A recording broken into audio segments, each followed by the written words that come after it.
네, 지금부터는 양심적 병역 거부를 인정한 대법원의 어제 판결 내용을 살펴보겠습니다. 자, 양심적 병역 거부자를 처벌해야 한다는 기존 대법원 판례가요, 14년 만에 뒤집혔습니다. 자, 병역법 88조 1항을 보면요, 병역 기피자를 처벌하는 조항이 있습니다. 자, 정당한 사유 없이 군대에 가지 않으면 3년 이하의 징역에 처한다는 규정입니다. 자, 14년 전인 2004년에는요, 양심적 병역 거부가 정당한 사유가 아니다, 이렇게 판단을 해서 처벌을 하는 게 마땅하다고 봤습니다. 그런데 이번에 대법관 13명 중 9명은요, 양심적 병역 거부는 정당한 사유에 포함이 되기 때문에 처벌할 수 없다, 이런 반대의 판단을 내린 겁니다. 자, 판결 내용을 직접 들어보시겠습니다. 집총과 군사훈련을 수반하는 병역 의무의 이행을 강제하고 불이행에 대하여 형사처벌을 하는 것은 양심의 자유에 대한 과도한 제한이 되거나 본질적 내용에 대한 위협이 된다고 봐야 합니다. 양심적 병역 거부가 네, 나머지 대법관 4명은요, 진정한 양심을 심사하는 건 불가능하다. 병역을 거부하는 행위는 국가 안전 보장을 위해서 제한될 수 있다. 이러면서 2004년 판례를 따라야 한다는 이 소수 의견을 제시하기도 했습니다. 자, 일단 양심적 병역 거부를 인정한 대법원 재판부는요, 어떤 양심이 정당한 병역 거부인지 판단 기준도 제시를 했습니다. 자, 진정한 양심은 신념이 깊고 확고하며 진실해야 한다, 이렇게 얘기를 했는데요. 자, 하지만 눈에 보이지도 않는 양심이나 신념을 어떻게 확인할 수 있을까 좀 난감해지는데요.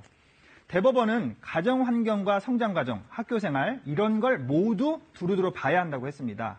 종교적 신념이라면 종교 행사에 얼마나 참석을 했고 헌신했는지, 또 가족들의 종교 등도 따져봐야 한다는 겁니다. 자, 지금 진행 중인 이 재판에도 영향을 미칠 것으로 보입니다. 현재 양심적 병역 거부로 수감되어 있는 사람이 71명이고요.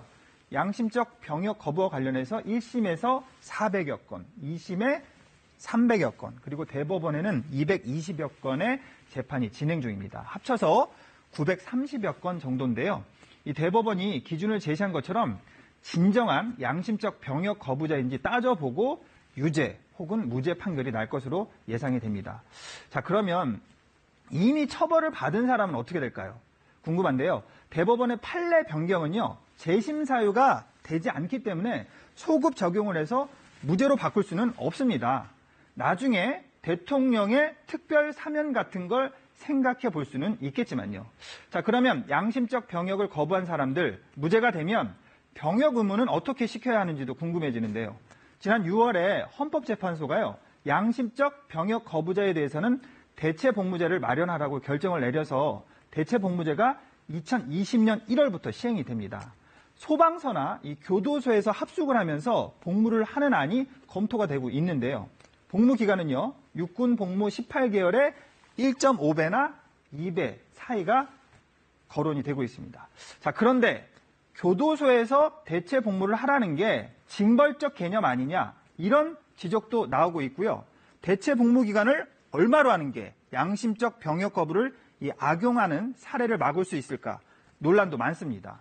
그래서 국제 기준에도 부합되는 대안을 사회적 합의를 거쳐서 마련해야 혼란을 줄일 수 있을 것으로 생각이 됩니다. 친절한 뉴스였습니다.